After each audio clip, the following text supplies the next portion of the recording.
Okay, recording in progress. This is Michael Smith with Religion Unplugged, and we're talking with Dan Shoemaker, president of Reciprocal Ministries International in Florida. And I want to ask you, Dan, about your ministry. Tell us in a few words what is Reciprocal Ministries International?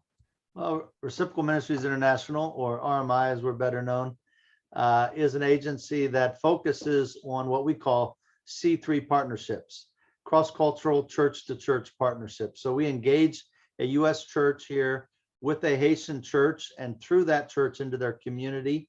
And we provide that partnership with what we call holistic engagement together through enabling them to be involved in evangelism, discipleship, social compassion, education, and community development.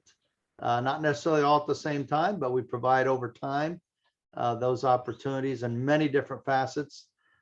We provide a lot of touch points for your church members to be a part of as they relate to the Haitian church, or even if they can't go on a team, there's many things they can do to be a partner in helping that Haitian church and that community in many different ways. So we have 35 partnerships ongoing right now, enabling all kinds of ministries throughout South Haiti. That's the only place we work right now is in South Haiti. You've been working in Haiti for more than 3 decades, and you have approximately 45 staff members, mostly Haitian nationals. And have you had any violence, kidnappings in your experience? At this point, we're very thankful to be able to say we have not had any issues in that realm. For the most part, we've been very fortunate there. God's been protecting us. Now, most of our ministry is in South Haiti, in the rural areas, and that's areas that are much less security oriented, and a lot less problems with security, a lot less problems with gangs.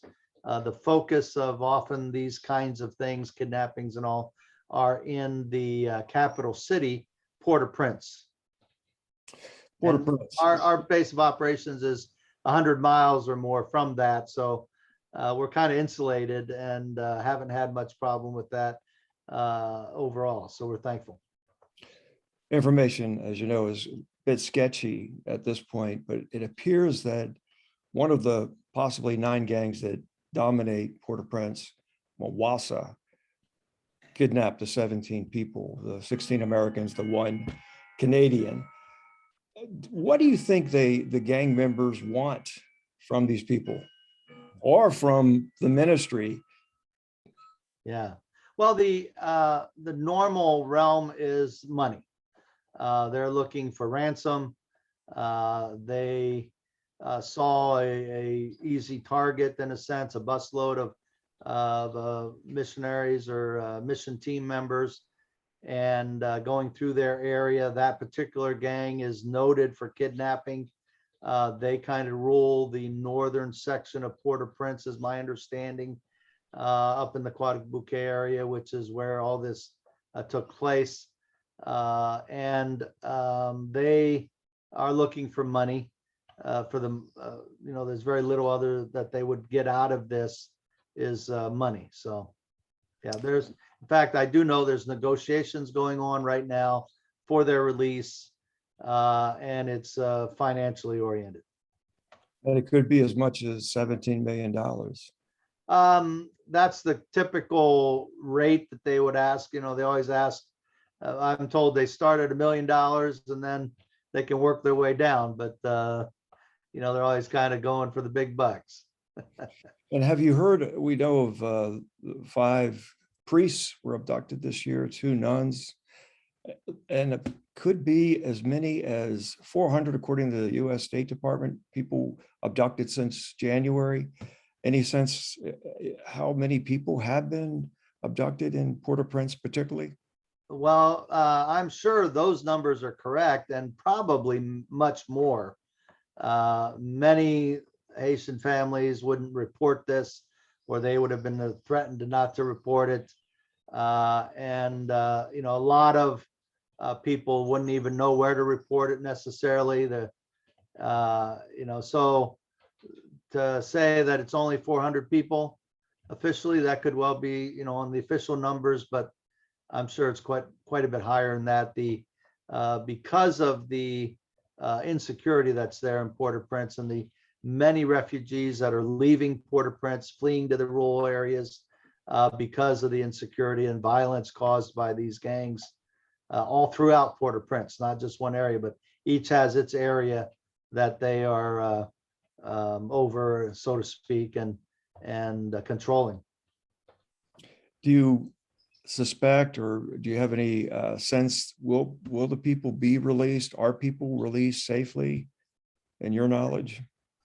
For the most part, they are released safely, as far as I know. You do hear from time to time that someone was killed. Sometimes it's because their family didn't pay the ransom or didn't pay enough, or for whatever reason. But in this case, as it's a bunch of foreigners, I would be extremely surprised if any harm came to them at all. These gangs know that were they to do that, they'd be bringing international wrath upon their heads, and that's the last thing they want. They got a good gig going right now. There's no opposition to them. The Haitian police are outgunned, outmanned, and simply can't respond to the gangs themselves. So to bring down international wrath would not be a wise move on their part. So, but again, evil is evil, and you never know what will transpire.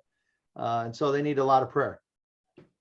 In a word or two, is there anything that the audience for Religion Unplugged could do? The main thing is pray right now. Pray for their safety.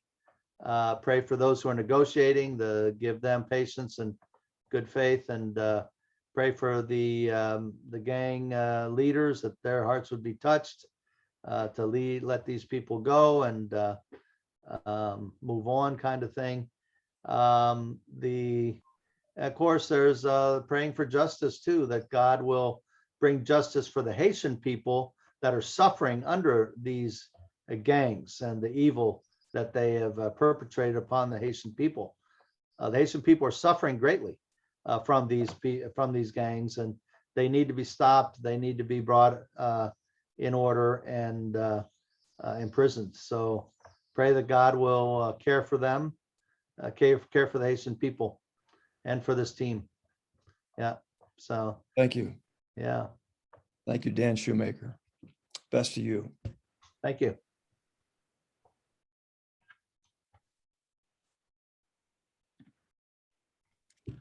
I stopped mine. All right.